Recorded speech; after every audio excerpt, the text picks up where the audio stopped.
জয় রাধে। আজকের পাঠ গোপীনাথ পট্টনায়ক উদ্ধার পার্ট 2, শ্রীচৈতন্য চরিতামৃত অন্তলীলা খণ্ড, নবম পরিচ্ছেদ। শ্লোক 55। এথা প্রভু সেই মনুষ্যেরে প্রশ্ন কইল, বাণীনাথ কি করে যবে বান্ধিয়া আনিল? সে কহে, বাণীনাথ নির্ভয়ে লয় কৃষ্ণ নাম, হরে কৃষ্ণ কহে অবিশ্রাম।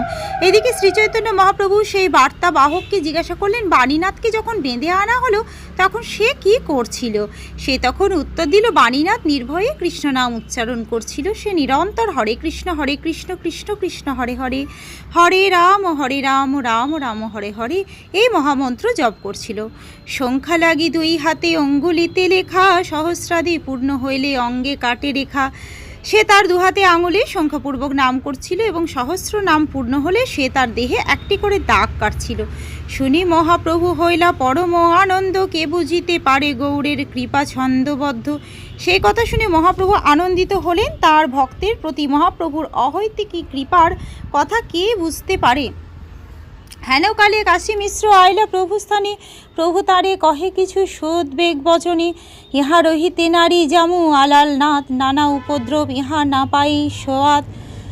সেই সময় কাশী মিশ্র শ্রীচৈতন্য মহাপ্রভু স্থানে এলেন এবং মহাপ্রভু উদ্বিগ্নভাবে তাকে কিছু বললেন। মহাপ্রভু তাকে বললেন, এখানে আমি আর থাকতে পারি না, আমি আলালনাথে চলে যাব। এখানে নানা রকম উপদ্রব হচ্ছে, তাই এখানে আমি স্বস্তি পাচ্ছি না। ভাবানন্দ রায়ের গোষ্ঠী করে রাজ বিষয় নানা প্রকারে, আর করে তারা রাজদ্রব্য ব্যয়। ভবানন্দ রায়ের পরিবারের মানুষেরা রাজকার্য করে এবং নানাভাবে তারা রাজার ধন ব্যয় করে। রাজার কি দোষ? রাজা নিজ দ্রব্য চায়, দিতে নারে দ্রব্য দণ্ড আমারে জানাই। রাজার কি দোষ? রাজা তার নিজের ধন ফেরত চায় এবং তা না দিতে পারায় যখন রাজা তাদের দণ্ড দেয় তখন তারা তা আমাকে এসে জানায়। রাজা গোপীনাথে যদি চাঙ্গে চড়াইল, চারিবারে লোকে আসি মোরে জানাইল। রাজা যখন গোপীনাথকে চাঙ্গে চড়ালেন তখন 4 বার লোকেরা এসে আমাকে সে খবর জানালো। ভিক্ষুক সন্ন্যাসী আমি নির্জনবাসী, আমায় দুঃখ দেয় নিজ দুঃখ কহি আসি। আজি তারে জগন্নাথ করিলা রক্ষণ, কালীকে রাখিবে যদি না দিবে রাজধন। আমি ভিক্ষুক সন্ন্যাসী, আমি একলা নির্জন স্থানে বাস করতে চাই, কিন্তু লোকেরা এসে আমার কাছে তাদের দুঃখের কথা জানিয়ে আমাকে দুঃখ দেয়। আজ তাকে শ্রী জগন্নাথ দেব রক্ষা করেছেন, কিন্তু সে যদি রাজার ধন ফিরিয়ে না দেয় তাহলে কাল কে তাকে রক্ষা করবে? ঘটনাচক্রে ভক্ত যদি কোনো পাপ করে ফেলেন তাহলে পরমেশ্বর ভগবান অবশ্যই তাকে রক্ষা করেন। ভগবান ভগবদ্গীতায় বলেছেন, অপিচেত সুদূরা চারু ভজতে মান মন্নান্ন ভাগ, সাধুরের মন্তব্য সম্যক ব্যবসিত হি সহ, ক্ষিপ্রং ভবতি ধর্মাত্মা শস্যচ্ছান্তিং নিগচ্ছতি, কৌন্তেয় প্রতি জানাহীন মে ভক্ত প্রণশ্যতি। অত্যন্ত দুরাচারী ব্যক্তিও যদি অনন্য ভক্তি সহকারে আমাকে ভজনা করে তাহলে তাকে সাধু বলে বিবেচনা করা উচিত, কারণ সে যথার্থ মার্গে অধিষ্ঠিত। তাহলে শীঘ্রই সে ধর্মাত্মায় পরিণত হয় এবং প্রকৃত শান্তি লাভ করে। হে কৌন্তেয়, নির্ভীকভাবে ঘোষণা করো যে আমার ভক্তের কখনো বিনাশ হয় না, কিন্তু কোনো ভক্ত বা ভক্তের মতো অভিনয়কারী ব্যক্তি যদি স্বেচ্ছায় বারবার পাপকর্ম করতে থাকে এবং মনে করে যে শ্রীকৃষ্ণ তাকে রক্ষা করবেন, তাহলে কৃষ্ণ তাকে রক্ষা করেন না। তাই শ্রী চৈতন্য মহাপ্রভু বলেছেন, কালীকে রাখিবে যদি না দিবে রাজধন। শ্রী জগন্নাথ দেব গোপীনাথ পট্টনায়ককে আজ রক্ষা করেছেন, কিন্তু সে যদি আবার এরকম অন্যায় আচরণ করে তাহলে কে তাকে রক্ষা করবে? শ্রী চৈতন্য মহাপ্রভু এইভাবে মূর্খ ভক্তদের সাবধান করে দিচ্ছেন যে তারা যদি পাপকর্ম করতে থাকে তাহলে শ্রী জগন্নাথ দেব তাদের রক্ষা করবেন না। বিষয়ের বার্তা শুনি ক্ষুব্ধ হয় মন, তাতে ইহা রহি মোর নাহি প্রয়োজন। কাশী মিশ্র কহে, প্রভুর ধরিয়া চরণে তুমি কেন এই বাতে ক্ষোভ করো মনে? বিষয়ীদের কার্যকলাপের কথা শুনলে আমার মন ক্ষুব্ধ হয়, তাই আমি আর এখানে থাকতে চাই না। কাশী মিশ্র তখন শ্রীচৈতন্য মহাপ্রভু শ্রী পাদপদ্ম ধরে বললেন, আপনি কেন এই ব্যাপারে অন্তরে বিচলিত হচ্ছেন? সন্ন্যাসী বিরক্ত তোমার কাশনে সম্বন্ধ, ব্যবহার লাগি তোমা ভজে সেই জ্ঞান অন্ধ। আপনি বিরক্ত সন্ন্যাসী, আপনার কার সঙ্গে কি সম্বন্ধ? জড় বিষয়ের জন্য যে আপনার পুজো করে সে অজ্ঞানের অন্ধকারে আচ্ছন্ন। জড় উদ্দেশ্য সাধন করার জন্য ভগবানের ভক্ত হওয়া একটি মস্ত বড় ভুল। জড়জাগতিক লাভের আশায় বহু মানুষ লোক দেখানো ভগবানের ভক্ত হয়। অনেক সময় জড় বিষয়ীরা জীবিকা নির্বাহের জন্য বিষ্ণু বিগ্রহ রেখে পেশাদারি ভক্ত হয়, কিন্তু তার ফলে জড় বিষয় ছাড়া আর কিছু লাভ হয় না এবং শাস্ত্রে তা অনুমোদন করা হয়নি। শ্রীল ভক্তি সিদ্ধান্ত সরস্বতী ঠাকুর উল্লেখ করেছেন যে সপ্তশতী নামক গ্রন্থ দেখা যায় যারা দুর্গা দেবীর পূজা করেন তারা বিভিন্ন প্রকার জড় লাভের আকাঙ্ক্ষা করেন। জনসাধারণের কাছে সেই সমস্ত কার্যকলাপ খুবই জনপ্রিয়, কিন্তু তা যারা করে তারা জ্ঞানান্ধ। জড়বাদীরা জানে না ভগবত ভক্ত হওয়ার প্রকৃত উদ্দেশ্য কী। ভগবত ভক্তের একমাত্র উদ্দেশ্য হচ্ছে পরমেশ্বর ভগবানের সন্তুষ্টি বিধান করা। শুদ্ধ ভক্তির সংজ্ঞা বিশ্লেষণ করে শ্রীল রূপ গোস্বামী বলেছেন, অন্নাভিলাষিতা শূন্যং জ্ঞান কর্মদনাবৃতম আনুকূল্যেন কৃষ্ণানুশীলনং ভক্তিরুক্তমা। সব রকম জড় কামনা বাসনা থেকে মুক্ত হয়ে কেবল শ্রীকৃষ্ণের সন্তুষ্টি বিধানের জন্য শ্রীকৃষ্ণের সেবা করা উচিত। মানুষ তখন তাদের ইন্দ্রিয় তৃপ্তি সাধনে আগ্রহী হয়। তখন তাদের কেউ কেউ জড়জগৎকে পূর্ণরূপে উপভোগ করার বাসনা করে, কেউ জড়জগতের বন্ধন থেকে মুক্ত হয়ে ব্রহ্মে লীন হয়ে যাওয়ার বাসনা করে এবং কেউ যোগসিদ্ধি লাভ করে ভগবানের অবতার হবার বাসনা করে। এসবই ভগবত ভক্তির বিরোধী। সমস্ত জড় বাসনা থেকে মুক্ত হওয়া অবশ্য কর্তব্য। নির্বিশেষবাদীর ব্রহ্মে লীন হয়ে যাবার বাসনাও জড়, কেননা সেই সমস্ত নির্বিশেষবাদী শ্রীকৃষ্ণের শ্রীপাদপদ্মে সেবা করার পরিবর্তে শ্রীকৃষ্ণের অস্তিত্বে লীন হয়ে গিয়ে তাদের ঋণ দিয়ে চরম তৃপ্তি সাধনের বাসনা করে। তারা ব্রহ্মে লীন হয়ে গেলেও তাদের পুনরায় জড় জগতে অধঃপতিত হতে হয়। সেই সম্বন্ধে শ্রীমদ্ ভাগবতে বলা হয়েছে, আরুহ কৃচ্ছেন পরং পাদং তত পতন্ত ধোহনাদৃত জিষ্মদংঘ্রয়। মায়াবাদীদের যেহেতু ভগবানের অপ্রাকৃত সেবা সম্বন্ধে কোনো জ্ঞান নেই, তাই জড়জগতের বন্ধন থেকে মুক্ত হয়ে ব্রহ্মজ্যোতিতে লীন হয়ে যাওয়ার পরেও তাদের পুনরায় এই জড়জগতে অধঃপতিত হতে হয়। তোমার ভজন ফলে তোমাতে প্রেমধন বিষয়ে লাগি তোমায় ভজে সেই মূর্খজন। কাশী মিশ্র আরও বললেন, কেউ যখন আপনার সন্তুষ্টি বিধানের জন্য আপনার প্রতি সেবা পরায়ণ হন তখন তিনি প্রেমরূপ মহাসম্পদ লাভ করেন, কিন্তু কেউ যদি জড় বিষয় লাভের আশায় আপনার সেবা করে সে মহামূর্খ। শ্রীল ভক্তি সিদ্ধান্ত সরস্বতী ঠাকুর মন্তব্য করেছেন যে অনেক জড় বিষয়ী ব্যক্তিরা যারা হলেন প্রচারক, গুরু, ধর্মীয় নেতা বা দার্শনিক, তাদের একমাত্র উদ্দেশ্য সপরিবারে উচ্চ জীবনযাত্রার মাধ্যমে ইন্দ্রিয় তৃপ্তিতে রত থাকা। কখনো কখনো তারা সন্ন্যাসী বা পরিব্রাজকের পোশাক পরিধান করে। তারা তাদের পরিবারের কয়েকজনকে ব্যবহারজীবী হিসাবে শিক্ষা দেয় এবং মন্দির চালনার অজুহাত দেখিয়ে অর্থের জন্য উচ্চ আদালতের সাহায্য প্রার্থনা করে। যদিও এই ধরনের ব্যক্তিরা নিজেদেরকে প্রচারক বলে থাকে, বৃন্দাবন বা নবদ্বীপে বসবাস করে এবং অনেক ধর্মীয় গ্রন্থও প্রকাশ করে, কিন্তু তাদের সেই একই উদ্দেশ্য শুধুমাত্র স্ত্রী, সন্তান ও পরিবারবর্গকে লালন পালন করা। তারা পেশাদার হিসেবে ভাগবত অথবা অন্যান্য ধর্মীয় গ্রন্থ পাঠ করে, মন্দিরে শ্রী বিগ্রহ অর্চনা করে এবং বহু শিষ্যকে দীক্ষা দান করে। লোক দেখানো ভগবত ভক্তি দেখিয়ে তারা জনসাধারণের কাছ থেকে অর্থ সংগ্রহ করে, তাদের আত্মীয় বা পরিবার পরিজনদের রোগীর চিকিৎসার জন্য ব্যয় করে। দরিদ্র ব্যক্তিদের সেবা করার অজুহাত দেখিয়ে যারা তাদেরকে দরিদ্র নারায়ণ বলে থাকেন অথবা সামাজিক ও রাজনৈতিক উন্নতির অজুহাত দেখিয়ে কখনো কখনো তারা বাবাজির বেশ ধারণ করে অর্থ সংগ্রহ করে। এইভাবে ভগবত ভক্তিবিহীন অজ্ঞ ব্যক্তিদের প্রতারণা করে। তাদের ইন্দ্রিয় তৃপ্তির জন্য তারা ব্যবসার পরিকল্পনার জাল বিস্তার করে অর্থ সংগ্রহ করে। এই ধরনের ভণ্ডরা হৃদয়ঙ্গম করতে পারে না যে ভগবত ভক্তির মাধ্যমে সে ভগবানের নিত্য দাসত্বে অধিষ্ঠিত হতে পারে, যা ব্রহ্ম এবং অন্যান্য দেবতাদের পদমর্যাদার থেকে অনেক অনেক গুণে শ্রেষ্ঠ। দুর্ভাগ্যবশত মূর্খ লোকেদের ভগবত ভক্তির চিরন্তন আনন্দ সম্বন্ধে কোনোই ধারণা নেই। তোমা লাগি রামানন্দ রাজ্য ত্যাগ কইলা, তোমা লাগি সনাতন বিষয় ছাড়িলা, তোমা লাগি রঘুনাথ সকল ছাড়িল, হেতাই তাহার পিতা বিষয়ে পাঠাইল, তোমার চরণ কৃপা হইয়াছে তাহারে, ছত্রে মাগে খাই বিষয় স্পর্শ নাহি করে। আপনার জন্য রামানন্দ রায় দাক্ষিণাত্যে রাজ্যপালের পদ ত্যাগ করেছেন এবং সনাতন গোস্বামী মন্ত্রীর পদ ত্যাগ করেছেন। আপনার জন্য রঘুনাথ দাস তার রাজ ঐশ্বর্য পরিত্যাগ করেছে, তখন তার প্রতি তার জন্য এখানে ধনসম্পদ এবং লোকজন পাঠিয়েছে, কিন্তু সে আপনার শ্রীপাদপদ্মের কৃপা লাভ করেছে, তাই সে তার পিতার প্রেরিত ধনসম্পদ স্পর্শ পর্যন্ত না করে ছত্রে ভিক্ষা করে খায়। রামানন্দের ভাই গোপীনাথ মহাশয় তোমা হইতে বিষয় বাঞ্ছা তার ইচ্ছা নয়, তার দুঃখ দেখি তার সেবকাদিগণ তোমারে জানাইল যাতে অনন্য স্মরণ, সেই শুদ্ধ ভক্ত যে তোমা ভজে তোমা লাগি, আপনার সুখ দুঃখ হয় ভোগভাগী। রামানন্দের ভাই গোপীনাথ পট্টনায়ক খুবই ভালো মানুষ, আপনার কাছ থেকে জড় বিষয় ভোগ করার কোনো বাসনা তার নেই। এমন নয় যে গোপীনাথ সেই বিপদ থেকে মুক্ত হওয়ার আশায় সেই সমস্ত লোকজনকে আপনার কাছে পাঠিয়েছে। প্রকৃতপক্ষে তার দুঃখ দেখে তার সেবকেরা আপনার কাছে এসে সে কথা জানিয়েছে, কেননা তারা জানে যে গোপীনাথ সর্বতভাবে আপনার শ্রীপাদপদ্মে শরণাগত, যিনি নির্বিকার চিত্তে সুখ এবং দুঃখ ভোগ করে কেবল আপনার সন্তুষ্টি বিধানের জন্য আপনার ভজনা করেন, তিনি শুদ্ধ ভক্ত। তোমার অনুকম্পা চাহে ভজে অনুক্ষণ, অচিরাত মিলে তারে তোমারও চরণ।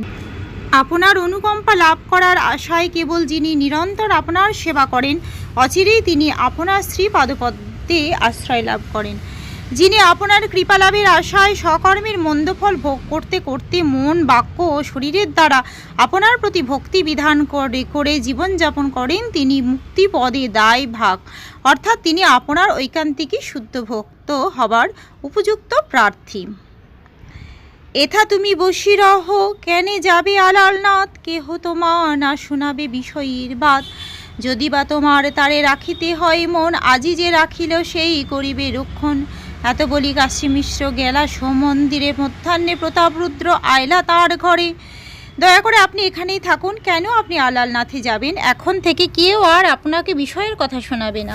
অবশেষে কাশী মিশ্র শ্রীচৈতন্য মহাপ্রভুকে বললেন, আপনি যদি গোপীনাথকে রক্ষা করতে চান তাহলে যিনি তাকে রক্ষা করেছেন শ্রী জগন্নাথ দেবী তাকে ভবিষ্যতে রক্ষা করবেন। এবারে কাশী মিশ্র তাঁর গৃহে ফিরে গেলেন এবং সেদিন দুপুরবেলা প্রতাপরুদ্র তার কাছে এলেন। প্রতাপরুদ্রের এক আছয়ে নিয়মে যতদিন রহে তেহ শ্রী পুরুষোত্তমে, নিত্য আসি করে মিশ্রের পাদ সম্বাহন, জগন্নাথ সেবার করে ভিয়ান শ্রবণ। মহারাজ প্রতাপরুদ্রের একটি নিয়ম ছিল, যখন তিনি শ্রী জগন্নাথপুরীতে থাকতেন তখন তিনি প্রতিদিন কাশী মিশ্রের গৃহে এসে তার পদসম্বাহন করতেন এবং তার কাছ থেকে শুনতেন কিভাবে শ্রী জগন্নাথ দেবের সেবা হচ্ছে। রাজা মিশ্রে চরণ যবে চাপিতে লাগিলা, তবে মিশ্র তারে কিছু ভঙ্গিতে কহিলা। মহারাজ প্রতাপরুদ্র কাশী মিশ্রে পা টিপে দিতে লাগলেন, তখন কাশী মিশ্র ইঙ্গিতে রাজাকে কিছু বললেন। দেব শুনো আর এক অপরূপ বাদ, মহাপ্রভু ক্ষেত্র ছাড়ি যাবেন আলালনাথ। শুনি রাজা দুঃখী হইলা পুছিলেন কারণ, তবে মিশ্র কহে তাঁরে সব বিবরণ। গোপীনাথ পট্টনায়কে যবে চাঙ্গে চড়াইরা, তার সেবক সব আসি প্রভুরে কহিলা। শুনিয়া ক্ষোভিত হইল মহাপ্রভুর মন, ক্রোধে গোপীনাথে কইলা বহুত ভর্ৎসন। তিনি বললেন, প্রতাপরুদ্রদেব আর একটি অদ্ভুত কথা শুনো, শ্রীচৈতন্য মহাপ্রভু জগন্নাথপুরী ছেড়ে আলালনাথে যেতে চান। সেই কথা শুনে রাজা অত্যন্ত দুঃখিত হয়ে তার কারণ জিজ্ঞাসা করলেন। তখন কাশী মিশ্র তাকে সমস্ত বৃত্তান্ত শোনালেন। গোপীনাথ পট্টনায়ককে যখন চাঙ্গে চড়ানো হয়েছিল তখন তার সেবকরা গিয়ে সে কথা শ্রীচৈতন্য মহাপ্রভুকে জানায়। সে কথা শুনে শ্রীচৈতন্য মহাপ্রভু অন্তরে ব্যথিত হয়েছিলেন এবং ক্রুদ্ধ হয়ে তিনি গোপীনাথকে বহু ভর্ৎসনা করেছিলেন। অজিতেন্দ্রিয় হইয়া করে রাজ বিষয় নানা, অসৎ পথে করে রাজ দ্রব্য ব্যয়, ব্রহ্মস্য অধিক এই হয় রাজধন, তাহা হরিভোগ করে মহাপাপীজন। রাজার বর্তন খায় আর চুরি করে, রাজদণ্ড হয় সেই শাস্ত্রের বিচারে। মহাপ্রভু বলেছিলেন যে অজিতেন্দ্রিয় হয়ে রাজকার্য করে এবং নানা অসৎ পথে রাজার ধন ব্যয় করে। রাজার ধন ব্রাহ্মণের সম্পত্তি থেকেও অধিক পবিত্র, যে তা হরণ করে এবং ভোগ করে সে মহাপাপী। রাজার বেতন ভাগ করে যে রাজার ধন চুরি করে, শাস্ত্রের বিচারে তার রাজদণ্ড ভোগ করাই কর্তব্য।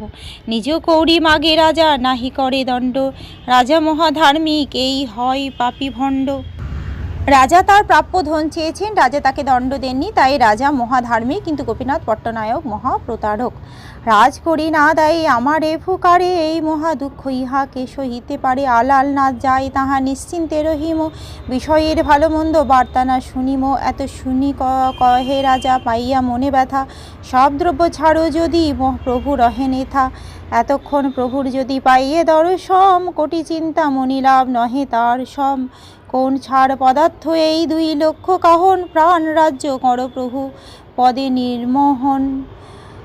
সে রাজার ধন রাজাকে না দিয়ে তাকে উদ্ধার করার জন্য আমাকে ডাকে, এই মহা দুঃখ কে সহ্য করতে পারে?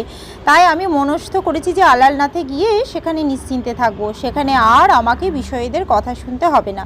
সে কথা শুনে মহারাজ প্রতাপরুদ্র অন্তরে অত্যন্ত ব্যথিত হয়ে বললেন, শ্রী চৈতন্য মহাপ্রভু যদি এখানে থাকেন তাহলে আমি গোপীনাথের শোধনীয় সব ধন ছেড়ে দেব। কোটি কোটি চিন্তামণি লাভও এক পলকের জন্য শ্রীচৈতন্য মহাপ্রভুর দর্শনে সমান নয়। এই 2 লক্ষ কাহনের কি কথা? আমি আমার রাজ্য প্রাণ আমার সর্বস্ব শ্রীচৈতন্য মহাপ্রভু শ্রী পাদপদ্মে উৎসর্গ করতে চাই। মিশ্র কহে কৌরি ছাড়িবা নহে প্রভুর মন, তারা দুঃখ পায় এই না যায় শয়ন।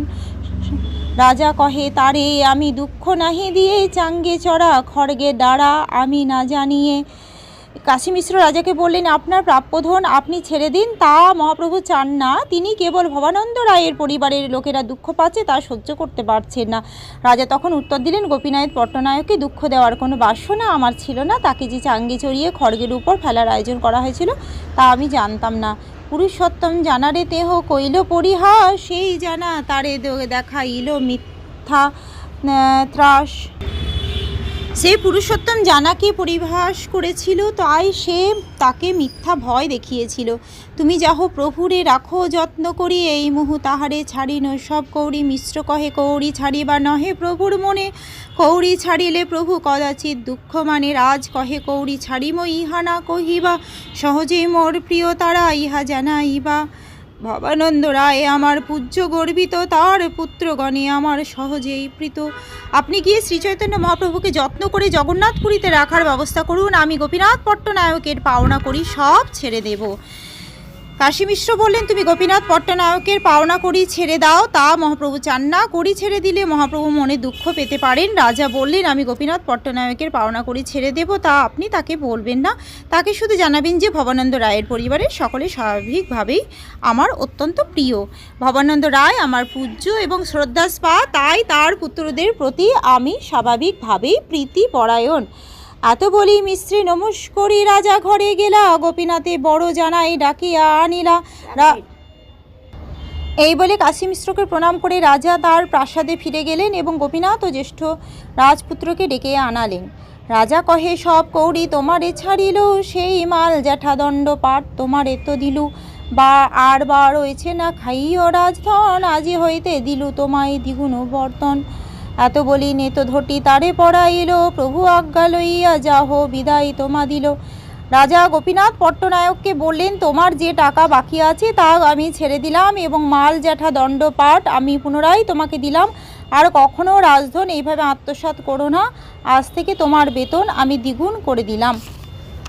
এই বলে রাজা তাকে নেত ধটি বা পট্ট বস্ত্র পরিয়ে সেই নতুন পদে অভিষিক্ত করলেন এবং বললেন, এখন তুমি গিয়ে শ্রীচৈতন্য মহাপ্রভুকে দর্শন করো এবং তার অনুমোদন নিয়ে তোমার গৃহে ফিরে যাও। আমি তোমাকে বিদায় দিলাম, এখন তুমি যেতে পারো।